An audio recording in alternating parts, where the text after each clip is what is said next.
Hi friends, welcome to math mission 91। तो आज की इस वीडियो में देखने वाले हैं क्लास 10th का एक ऐसे मोस्ट इंपॉर्टेंट क्वेश्चन को जो आपके एग्जाम के लिए बहुत ही इंपॉर्टेंट है। यहाँ पे क्वेश्चन आपको दिया गया कि रिक्त स्थानों को पूर्ति करना है। फर्स्ट में आपका पूछा है कि रूट 5 एक है, ठीक है। ऑप्शन यहाँ पे दिया है परमेय संख्या फिर अपरमेय संख्या। तो हम लोग यहाँ पे 5-6 ऐसे क्वेश्चन को हल करने वाले हैं जो कि आपके एग्जाम के लिए बहुत ही इंपॉर्टेंट है। और ये बुक जो देख रहे हो आप, ये प्रश्नवादी 1 का सी है। ये भारती भवन का बुक है क्लास 10th का। तो आप इस वीडियो को अंत तक देख के जाना, क्योंकि आप यहाँ से बहुत ही अच्छे अंक प्राप्त कर सकते हैं। यहाँ पे हम लोग यहाँ पे 6 क्वेश्चन को समझेंगे जो कि बहुत ही इंपॉर्टेंट क्वेश्चन है। तो यहाँ पे आपका फर्स्ट क्वेश्चन दिया है कि रूट 5 एक है। तो यहाँ पे परमेय संख्या ऑप्शन दिया है। तो सबसे पहले हम लोग परमेय संख्या और अपरमेय संख्या को समझेंगे, उसके बाद इसको हल करेंगे।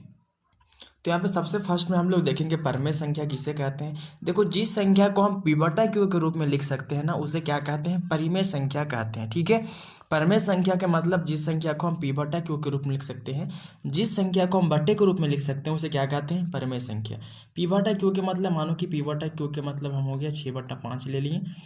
ये क्या है? पी बटा क्यू का रूप में है। मतलब जिस संख्या को हम पी बटा क्यू के रूप में लिख सकते हैं उसे क्या कहते हैं? परिमेय संख्या कहते हैं। और देखो, नोट जो नोट में लिखा हुआ ना, वो यहीं पे काम आएगा। जो यहाँ पे नोट में लिखा हुआ है वही इसी पे आपका क्वेश्चन सॉल्व होगा। यहाँ पे नोट में लिखा गया है कि जिस संख्या का वर्गमूल निकले उसे हम लोग परमेय संख्या कहते हैं। जैसे में देखो, रूट 16 है। रूट 16 किसका वर्गमूल होता है? 4 का होता है। तो ये क्या? परमेय संख्या हो जाएगा। 25 जो है, रूट 25 किसका वर्गमूल होता है? 5 का। तो ये परमेय संख्या हो जाएगा। 16/64 ये अंडर रूट में दिया है। तो देखो यहाँ पे 16 जो हो जाएगा 4 का वर्गमूल, और 64 होगा 8 का। तो 4/8 आ गया। तो क्या हो गया आपका? परमेय संख्या। मतलब जिस संख्या का वर्गमूल निकलेगा, जिस संख्या का वर्गमूल निकल जाएगा उसे क्या कहेंगे? परमेय संख्या कहेंगे। और जो आपका क्वेश्चन दिया है ना, इसी पे आधारित क्वेश्चन है, तो हम लोग इसको समझेंगे और यहाँ पे सॉल्व करेंगे, ठीक है। ये आपका परमेय संख्या हो गया। जिस संख्या का वर्गमूल निकलता है उसे क्या कहेंगे? परमेय संख्या। चलो, यहाँ पे आपका परमेय संख्या है। तो जिस संख्याओं को पी बटा क्यू के रूप में नहीं लिख सकते हैं, ठीक है, जिस संख्या को पी बटा क्यू के रूप में नहीं लिख सकते उसे क्या कहेंगे? उसे अपरमेय संख्या कहते हैं। यहाँ पे देखो, अपरमेय संख्या के मतलब समझना, पी बटा क्यू के रूप में नहीं लिख सकते। जैसे यहाँ पे मानो कि रूट 3 है, तो रूट 3 जो है क्या, ये पी बटा क्यू के रूप में क्या नहीं है? ठीक है, तो क्या हो गया आपका? अपरमेय संख्या, ठीक है। मतलब जो संख्या पी बटा क्यू के रूप में नहीं रहेगा वो होगा अपरमेय संख्या। और यहाँ पे नोट में जो है ना, यहाँ पे काम आने वाला आपका है। यहाँ पे दिया है कि जिस संख्याओं का वर्गमूल नहीं निकलेगा उसे हम लोग अपरमेय संख्या कहेंगे। मतलब जो यहाँ पे क्वेश्चन आपको सॉल्व करना है वो इसी पर आधारित होगा। जिस संख्या का वर्गमूल नहीं निकलेगा उसे क्या कहेंगे? हम लोग अपरमेय संख्या कहेंगे। जैसे मैं यहाँ पे एग्जाम्पल में दिया है आपको, अंडर रूट 3/5। देखो, 3 जो होता है किसी का वर्गमूल नहीं होता है, 5 भी किसी का वर्गमूल क्या होता है? नहीं होता है। यहाँ पे देखिएगा, 9 जो होता है वो 3 का वर्गमूल होता है, लेकिन 8 जो होता है किसी का वर्गमूल क्या होता है? नहीं होता है। तो अगर एक संख्या का वर्गमूल निकले और एक संख्या का वर्गमूल नहीं निकले, तब पर भी आपका क्या होगा? ये परमेय संख्या नहीं होगा, ये आपका परमेय संख्या होगा, ठीक है। जैसे यहाँ पे समझिएगा, 64 जो ये 8 का वर्गमूल निकल जाएगा, लेकिन 32 किसी का वर्गमूल क्या नहीं होगा। तो मैं आपको पहले समझाया कि अगर एक संख्या का वर्गमूल निकलेगा और एक संख्या का वर्गमूल नहीं निकलेगा तो भी क्या होगा? आपका अपरमेय संख्या होगा, ठीक है। आपको यहाँ पे बेसिकली फोकस करना है कि जिस संख्याओं का वर्गमूल निकलेगा उसे परमेय संख्या कहेंगे, और जिस संख्या का वर्गमूल नहीं निकलेगा उसे क्या कहेंगे? हम लोग अपरिमेय संख्या कहेंगे, ठीक है ना। तो फाइनली यहाँ तक समझने में कोई दिक्कत नहीं है। अब यहाँ पे थोड़ा समझिएगा, परमेय संख्या, जिस संख्या को पी बटा क्यू के रूप में लिखते हैं उसे क्या कहेंगे? परमेय संख्या कहेंगे। ये भी बहुत ही इंपॉर्टेंट है। और यहाँ पे जो क्यू का वैल्यू है ना, वो क्यू का मान आपका 0 नहीं आना चाहिए। बेसिकली आपका पी का मान 0 हो सकता है, लेकिन क्यू का मान आपका 0 नहीं आना चाहिए। मतलब बट्टे में 0 अगर आ गया तो समझिए आप परमेय संख्या हो गया, ठीक है ना। बट्टे में 0 आपको नहीं आना चाहिए। तो फाइनली यहाँ तक हम लोग समझ लिए क्या था क्या नहीं था। चलो, अब हम लोग क्वेश्चन नंबर पे बात करेंगे। तो क्वेश्चन नंबर 1 आपका दिया गया है, यहाँ पे समझिएगा। क्वेश्चन नंबर 1, यहाँ पे अंडर रूट 15 एक परमेय संख्या है। अगर 15 को हम इसको वर्गमूल निकालेंगे तो इसका गुणनखंड करेंगे। देखो, यहाँ पे इसको बेसिक से समझेंगे ताकि आपको दिक्कत ना हो। अगर आपके एग्जाम में क्वेश्चन आएगा तो बेसिकली बहुत ही आसान तरीका से हल कर लीजिएगा। और हमको पूरा उम्मीद है कि आपका ऑब्जेक्टिव नंबर में क्वेश्चन कई बार पूछा गया है। आप बेसिकली क्वेश्चन पेपर देख सकते हैं, बहुत बार पूछा गया है। तो यहाँ पे आपका फर्स्ट क्वेश्चन दिया था अंडर रूट, रूट के अंदर परमेय 15 है। ये पूछ रहा कि परमेय संख्या क्या? परमेय संख्या। देखो, 15 जो रूट के अंदर है ना, अगर इसका हम गुणनखंड करके वर्गमूल पहले निकालेंगे, ठीक है। तो 15 का गुणनखंड करेंगे तो कितना से कटेगा, 3 से कटेगा, 3 5 15, 5 से कटेगा 5 बार, एक बार में। तो यहाँ पे 15 का जब गुणनखंड आ गया, 3 गुने 5 आ गया, इसको लिखेंगे अंडर रूट 3 गुने 5। 15 के पास के लिखाएगा, 3 गुने 5 लिखा जाएगा। देखो यहाँ पे क्या होता है ना कि अगर वर्गमूल निकालना हो तो दो संख्या का एक संख्या निकलता है, तो इसमें दो संख्या कोई सेम सेम नहीं है, तो क्या होगा, ये इसका वर्गमूल नहीं निकलेगा। तो क्या होगा, ये आपका ये रूट 15 जो हो जाएगा आपका क्या हो जाएगा, अपरिमेय संख्या हो जाएगा, ठीक है। ये इस तरह आपको समझ लेना है। जिसका वर्गमूल निकल जाएगा ना वो परिमेय संख्या हो जाएगा, और जिसका वर्गमूल नहीं निकलेगा वो अपरिमेय संख्या हो जाएगा। चलिए फर्स्ट क्वेश्चन ये था। सेकेंड क्वेश्चन यहाँ पे दिया है आपका अंडर रूट 2, फिर बट्टे में दिया है रूट 3, और यहाँ पे दे दिया है माइनस, ठीक है। तो देखो यहाँ पे ये माइनस रूट 2 और बट्टा में रूट 3 है, बताइए तो क्या ये परिमेय संख्या है, नहीं ना है।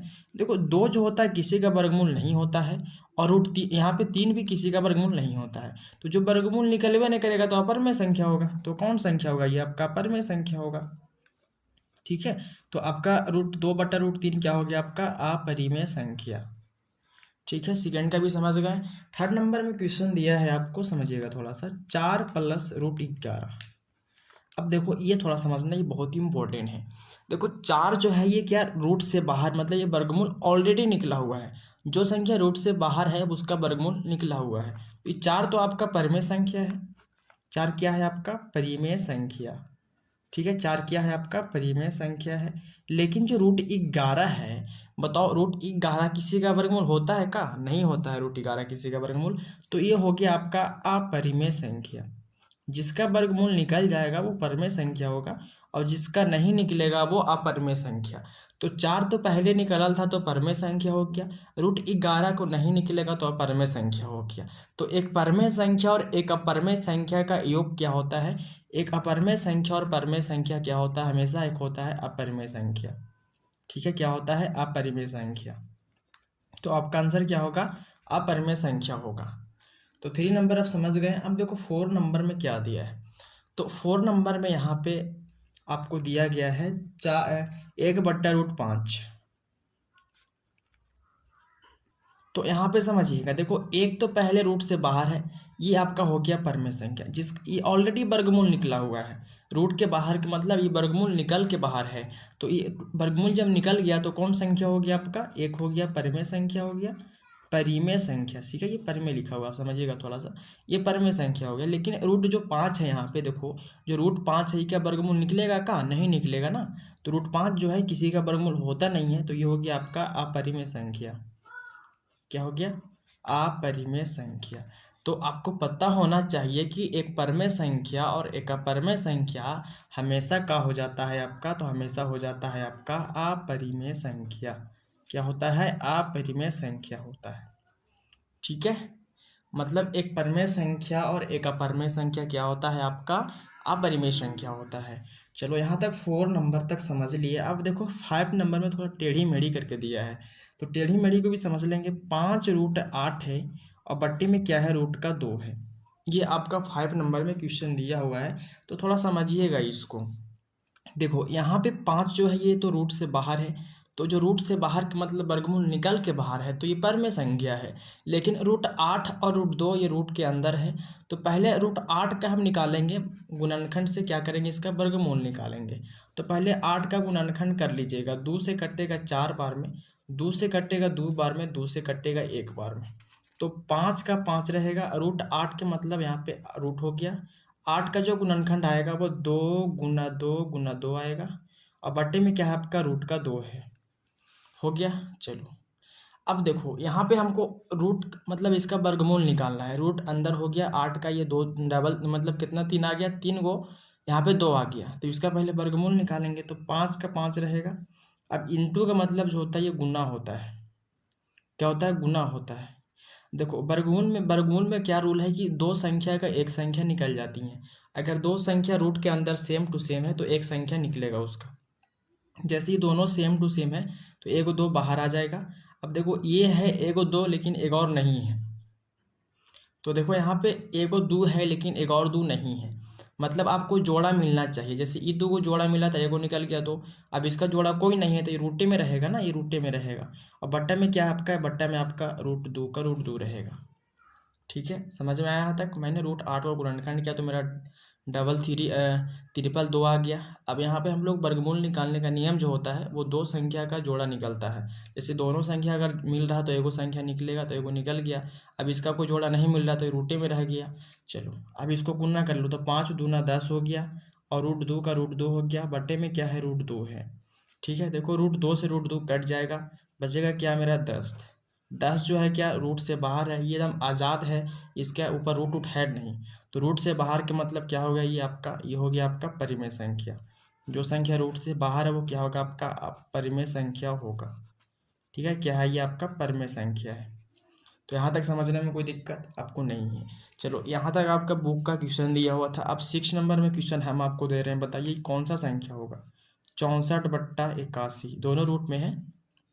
ठीक है, तो 64 जो होता है वो किसका वर्गमूल होता है, 8 का, और 81 किसका होता है, 9 का। तो 8/9 रूट से बाहर है तो कौन संख्या होगा, परिमेय संख्या। कौन संख्या होगा आपका, परिमेय संख्या होगा। ठीक है ना, रूट से बाहर हो गया परिमेय संख्या, रूट के अंदर ही रहेगा अपरिमेय संख्या। ठीक है, चलो यहाँ तक समझने में कोई दिक्कत नहीं है आपको, यहाँ तक बेसिकली समझ में आ गया होगा। ठीक है ना, तो जब भी ऐसे कोई दिया रहे ऐसा स्थिति में आपको गुणनखंड करके निकाल लेना है। 2 का 1 निकलेगा, 2 का जोड़ा मिलेगा, 1 को निकाल देना है। तो फाइनली मैंने यहाँ पे क्वेश्चन नंबर 1 से लेकर 6 तक आपको समझा दिया। अब देखो एक क्वेश्चन और आपका जो है, इसको आप बता दीजिए आंसर, उसके बाद मैं आपको समझा देता हूँ। ठीक है ना, 7 नंबर में क्वेश्चन हम दे रहे हैं आपको। यहाँ पे क्वेश्चन दिया है कि 1/81, 1/√81 है। तो देखो एक जो है ये पहले से आपका है बाहर, तो बाहर ही छोड़ दो उसको। अब जो 81 होता है, 81 9 का होता है वर्गमूल, तो यहाँ पे हो जाएगा 9। तो 1/9 जो हो गया ये रूट से बाहर ना हो गया, तो रूट से बाहर तक कौन संख्या होता है बताइए, रूट से बाहर तक परिमेय संख्या। तो ये आपका हो जाएगा परिमेय संख्या। जो रूट से बाहर हो जाएगा वो आपका परिमेय संख्या हो जाएगा। ठीक है, तो आपको इस तरह समझ लेना है। आपके एग्जाम में जो भी क्वेश्चन आएंगे बेसिकली इस वीडियो के माध्यम से बहुत ही आसान तरीका से हल कर सकते हैं। तो हम लोग आज के इस वीडियो में हम लोग 7 क्वेश्चन को हल किया, जो कि बहुत ही इंपॉर्टेंट क्वेश्चन था। तो आज की इस वीडियो को यहीं पे समाप्त करेंगे, फिर मिलते हैं आपसे ऐसी नेक्स्ट वीडियो में। तब तक के लिए जय हिंद, जय भारत।